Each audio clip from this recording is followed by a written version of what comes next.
Disclaimer: this story contains mature themes intended for adult viewers. Viewer discretion is advised. The evening had settled into a hush, broken only by the faint ticking of the clock and the quiet hum of the ceiling fan. The lamplight painted the room in warm gold, shadows dancing softly on the walls. I shifted slightly on the couch, feeling the dull ache across my shoulders.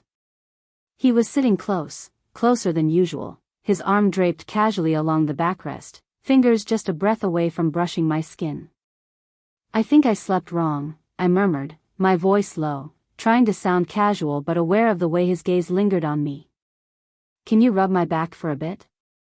He hesitated for a second, eyes meeting mine with that unreadable look, half amusement, half something heavier.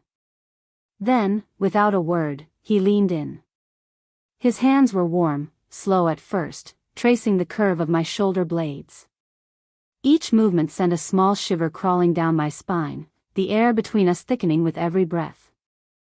The sound of our breathing seemed louder now, mingling with the whisper of his fingertips as they pressed deeper, sliding lower than I expected. My heart stumbled in my chest, a strange mix of tension and anticipation coiling in my stomach. "Like this?" he asked, his voice a little rougher, a little closer to my ear than it needed to be. I swallowed hard, my hands gripping the edge of the couch, unsure whether to lean in or pull away. The warmth of his palm trailed further, just enough to make my breath hitch, until I felt the unexpected shift, his hand brushing lower, slipping in a way that wasn't just about easing a knot in my back anymore. I turned my head, meeting his eyes again. Neither of us spoke. The silence was loud, too loud, and in that charged pause, something unspoken passed between us. And then, he didn't pull away. The quiet between us stretched longer than it should have. His hand lingered a second too long, and I felt the heat of his skin even after he pulled back slightly. It wasn't the first time we'd had moments like this, moments where the air felt heavier than words, where a simple touch carried more weight than a dozen conversations. We had been married for a few years now, but lately, things felt different. The routines of daily life had settled like a fine layer of dust over us: work, bills, late nights scrolling on our phones instead of talking. Somewhere between comfort and complacency, I had started to miss the way he used to look at me, like he was seeing me for the first time every time. Tonight, though, there was something in his eyes again. Something I couldn't quite read. I leaned forward slightly, adjusting my position, pretending to stretch while stealing a glance at him. "You've been distant lately," I said softly, almost testing the waters. He let out a quiet breath, his fingers tapping lightly on his knee. "I could say the same about you." His voice wasn't accusing, more like a quiet confession that had been waiting too long. The words hung there, suspended, pulling at the space between us. My chest tightened, not in anger, but in that strange way when you know there's truth beneath the surface you've been avoiding. "I guess I've been afraid," I admitted, my voice barely above a whisper. "Afraid we're just going through the motions now." His gaze softened, the sharpness giving way to something warmer. "And yet here we are," he murmured, still finding ways to get close, even when we pretend not to. The silence after that wasn't empty. It was thick with everything unsaid, nights I turned away pretending to sleep, moments he brushed past me in the kitchen with his hand grazing my waist just long enough for me to feel it hours later, the way our arguments never truly reached the heart of what we wanted. I felt his fingers graze my shoulder again, this time not as a massage, but almost like an apology, slow, gentle, waiting for me to react. My breath caught. There was still something here, flickering beneath the surface. My heart was a storm of questions. Was this the start of us finding our way back, or was it just another fleeting night where the space between us felt too tempting to ignore? I didn't move away this time. The room felt smaller now, like the walls had shifted closer without warning. His hand was still resting near my shoulder, but it was the way he looked at me that set my heart racing, like he was trying to read something I wasn't sure I wanted to reveal. "You've been talking to him a lot lately," he said suddenly, his tone casual but his eyes sharp. I blinked, caught off guard. "Who?" "You know who," he murmured, leaning back slightly, though his gaze never softened. The one who keeps calling you in the evenings. Heat crept up my neck. It was just a colleague, harmless conversations about work that sometimes ran too late. But hearing the edge in his voice, the faint trace of jealousy, stirred something I didn't expect, not guilt exactly, but an awakening. You think I'm doing something wrong? I asked, voice steady but low, like testing a wire pulled too tight. He didn't answer right away. Instead, he reached out, tucking a loose strand of hair behind my ear, his fingers brushing my skin deliberately slow. I think I've forgotten how to keep your attention, he said quietly, almost like a challenge wrapped in confession. My chest tightened. That simple gesture carried more heat than any argument could. The tension between us wasn't just about a name or a phone call, it was the ache of what had been missing, the dangerous pull of wanting to feel wanted again. I didn't pull away. Maybe I should have. Instead, I met his gaze, daring him silently, my pulse thrumming in my ears. There was no anger in his eyes now, just a storm of unspoken longing, something dangerously close to the edge of what we both knew should remain unspoken. The space between us crackled, a breath, a heartbeat, and one wrong move away from something we couldn't take back. The house had fallen silent, the kind of silence that made every breath feel loud. Rain tapped lightly against the windows, a steady rhythm that filled the space between us.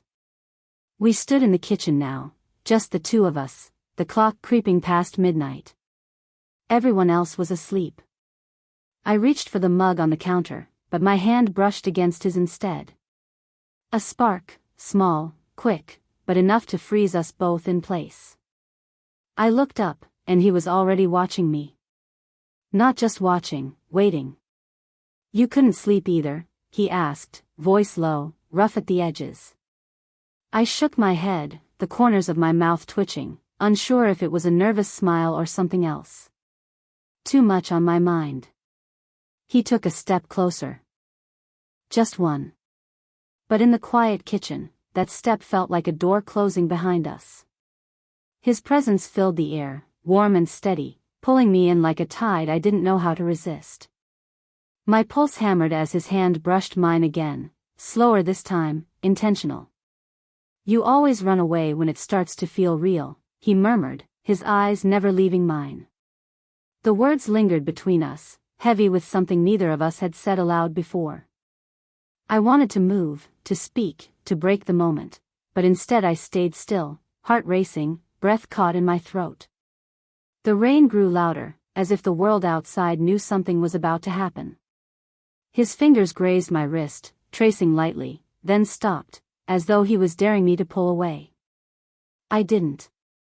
He leaned in, just enough that I could feel the warmth of his breath, and whispered, "Tell me to stop, or don't." The clock ticked once.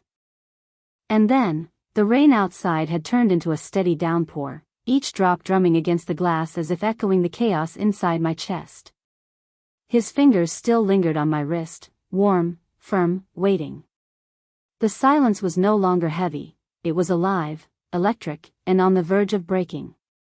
"I have to tell you something," he whispered, his voice low, strained. My stomach tightened.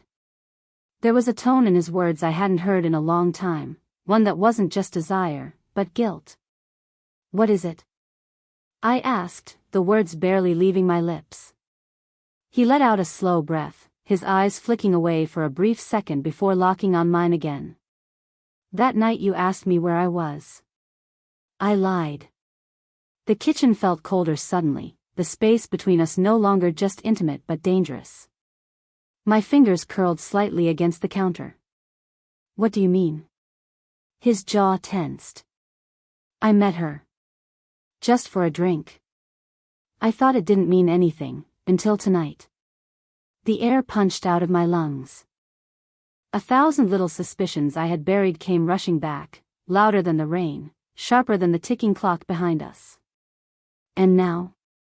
I asked, my voice steady but trembling at the edges. He stepped closer, too close, and his voice dropped even lower. "Now, I can't stop thinking about how much I almost lost. How much I still want this, us. His confession hung in the air, raw and dangerous. My heart raced, torn between the sting of his words and the heat of his presence. His hand slid from my wrist to my waist, hesitating, searching for a sign I wasn't sure I wanted to give. I should have pushed him away. I should have said something sharp, something to remind him of the line he had crossed. Instead, I felt myself lean back just slightly, testing the gravity between us. I don't know if I can forgive that, I whispered, my breath brushing his cheek. I'm not asking for forgiveness, he murmured, his eyes locked on mine, burning with a mix of guilt and hunger. I'm asking for one more chance to show you what I should have never forgotten. The rain thundered outside as if the night itself was holding its breath. And then, his hand tightened at my waist. The rain had finally eased, but the storm inside us hadn't. His hand slipped away from my waist, and for the first time in what felt like forever, the silence wasn't electric, it was shattering. You can't just say that and expect everything to stay the same, I said, my voice raw, breaking somewhere between anger and heartbreak. He ran a hand through his damp hair, shoulders tense. I know. I don't expect forgiveness, but I couldn't keep lying. The kitchen felt colder now. My fingers gripped the counter, knuckles white, as I tried to hold back the flood of words clawing to get out. You broke something, I whispered. And now you're standing here, acting like one moment of truth can fix the nights I spent wondering why you felt so far away. He stepped back, his expression tight with regret. I was a coward. I wanted attention, and I thought a drink, a night, a distraction would fill the silence between us. But it only made me see what I was losing. My chest ached, not just from betrayal, but from the echo of his honesty. The very thing I'd been craving was now the thing tearing me apart. You don't get to want me and betray me at the same time, I said, the edge in my voice sharp but trembling. He closed his eyes for a moment, then opened them, the storm in them finally breaking into something softer. Then tell me what to do. Tell me how to fight for this, or if I should stop. The weight of that choice pressed down on me. Part of me wanted to scream, to leave, to slam the door on everything we had built. Another part, the part that remembered every quiet morning, every shared laugh, every touch that felt like home, whispered something else. I don't know if I can forget, I admitted, my voice cracking. But I'm not ready to walk away. His eyes flickered with something fragile, relief, maybe. He took a step closer, not touching me this time, just standing close enough for me to feel the warmth he was offering, the kind that wasn't begging, just waiting. Then we start from here, he said quietly. No more lies. The rain slowed to a soft drizzle. The kitchen light flickered. And somewhere in the wreckage of what had almost broken, there was still a heartbeat, uneven, fragile, but alive. The rain had stopped, leaving the world outside damp and quiet, the kind of stillness that feels like a clean slate. The kitchen was bathed in the first soft light of dawn, shadows long and gentle. I stood there, exhausted from everything that had been said, everything that had almost torn us apart. He stepped forward slowly, as if approaching something fragile. I don't want to lose this, he whispered, his voice no longer sharp, no longer defensive, just real. I turned toward him, the ache in my chest still there but softened by the weight of his words. Then don't. But it can't go back to how it was. We have to choose each other again, every day. His eyes met mine, steady and searching. There was no more hiding, no more pretending. Then I choose you, he said quietly, reaching out his hand, palm up, open. For a moment, I hesitated, not because I didn't want it, but because I needed to feel the truth in it. And I did. It was there in the way his fingers didn't demand, only invited. It was there in the way he waited, not for forgiveness, but for a beginning. I placed my hand in his, and he let out a breath I didn't know he'd been holding. His thumb brushed my skin gently, a touch that spoke more than any promise.